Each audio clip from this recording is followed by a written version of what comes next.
Most people spend decades building their wealth, but when it comes to turning that wealth into income in retirement, a lot of people freeze up because there isn't one way to do it. There are several, and each one works differently, costs differently, and suits a different type of person. Today, I want to walk you through the main retirement income streams available in Australia, what they actually are, the pros and cons of each, and who they might work best for. This is education, not personal advice. Your own situation is unique, so always speak with a qualified financial advisor before making any decisions. Let's get into it. The first income stream is one of the most Australians know about, the age pension. It's a regular payment from the government, and as of early 2026, the maximum is just over $1,200 a fortnight for a single person and just over $1,800 a fortnight for a couple combined. To be eligible, you need to be at least 67, meet the residency rules, and pass both income test and asset test. The government looks at what you earn, what you own, and pays you based on whichever test produces the lower amount. What's good about it? It's guaranteed income for life. It's indexed, meaning it adjusts with cost of living. And your family home is not counted in the assets test, which is a significant advantage for many people. However, the age pension on its own doesn't go far. Even at full rate, it covers a modest lifestyle at best.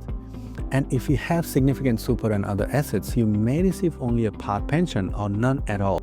Almost every retiree benefits from understanding how age pension fits into their overall plan. Even if they don't qualify today, they might qualify later as their assets are drawn down. The second income stream is the account-based pension. This is the most common way Australians draw income from their superannuation in retirement. Here is how it works. When you retire, you transfer your superannuation balance into a special pension account. That account stays invested in shares, property, bonds, whatever your funds invest in, and you draw a regular income from it each year. The government requires you to withdraw a minimum amount each year. That minimum is percentage of your balance based on your age. Under 65, the minimum is 4%. Between 65 and 74, it's 5%. It keeps rising as you get older. There is no maximum. You can take out as much as you want up to your total balance. If you're over 60, the income from the account-based pension is completely tax-free. So is the investment earnings inside the account while you're in retirement phase. There is one important limit to know. As of 1 July 2026, you can transfer up to $2.1 million into pension account.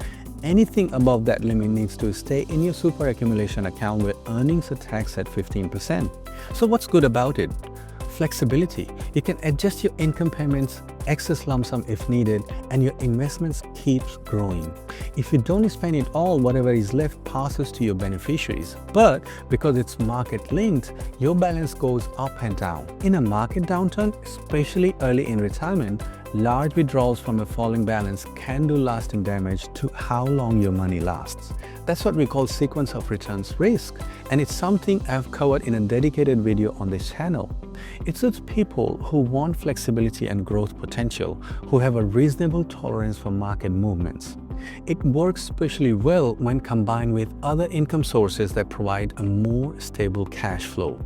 Now, let's talk about annuities, because this is where I see most confusion and also the most opportunity. An annuity is straightforward in concept. You hand over a lump sum from your super or from personal savings to a life insurance company, and in return they pay you a regular income either for a set period or for the rest of your life. There are two main types. Let's go through both: guaranteed or fixed annuities. With guaranteed annuity, the income you receive is fixed from day one.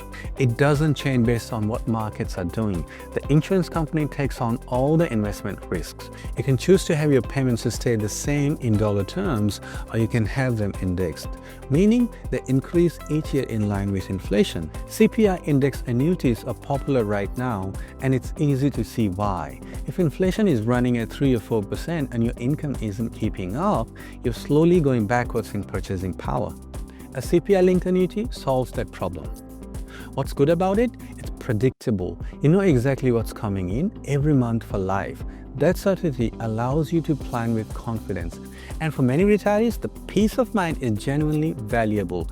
No market watching, no anxiety.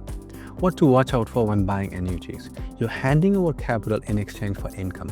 If you lock in a fixed payment and then interest rates or inflation changes significantly, you could find yourself wishing you had more flexibility. And if you die earlier than expected, the insurance company may retain a portion of your investment depending on the terms. The second type is market-linked annuity. This works differently. Your income payments are tied to the performance of the investment index, such as Australian shares or a balanced portfolio. In a strong year, your payments increase. In a weak year, they decrease. There is typically a floor, a minimum payment, so you're not left with nothing. But there is more variability than guaranteed product. The good thing about market-linked annuities is that you get more exposure to investment growth over time, while still having the longevity protection of an annuity. It's a middle ground between guaranteed annuity and an account-based pension. Things to watch out for is the variability. If you need absolute certainty over your income, particularly for covering essential living costs, a market-linked product may not give you that. Here is something that a lot of people don't realize about annuities, and it matters a lot if you're anywhere near the age pension threshold. When Centrelink assesses your assets and income to work out your age pension entitlements, lifetime annuities receive favorable treatment. Only 60% of the amount you invest in lifetime annuity is counted in the assets test, not 100% like most other assets. And only 60% of your annuity payments are counted in the income test. And after age 84, the assets weighing drops further to just 30%. What this means in practice is by moving a portion of your savings into a lifetime annuity, you may reduce your assessable assets enough to unlock or increase an age pension entitlement you didn't think you had. The age pension brings more than just money. It also comes with pensioner concession card, which covers cheaper medicines, utility rebates, and a range of other savings that is genuinely valuable in retirement. Before I wrap up, a quick word about transition retirement strategy, often called TTR. If you have reached age 60 and you're still working, you can start drawing a limited income from your super without having fully retired. The minimum is 4% of your balance per year and the maximum is 10%. Payments from a TTR are tax-free once you're over 60. This can be powerful when combined with salary sacrifice, contributing more into super at lower 15% tax rate, while drawing more from TTR to replace the income you have redirected. It's not a broad tax savings strategy it once was before 2017 rule changes, but for the right person, it still delivers meaningful benefits, especially those looking to reduce their hours while keeping their income steady. The key takeaway from all of this: there is no single best retirement income stream. The best outcome almost always comes from combining them thoughtfully. A lifetime annuity to cover the essentials, an account-based pension for flexibility and growth, the age pension as a backstop, and perhaps a TTR strategy in lead-up to the retirement. If you'd like to understand which of these might work for your situation, that's exactly the kind of conversation we have with clients at Estonia Proud Wealth. There is a link in the description if you'd like to get in touch. And if you found this video useful, like, subscribe, and I'll keep bringing you clear, straightforward content on retirement income planning.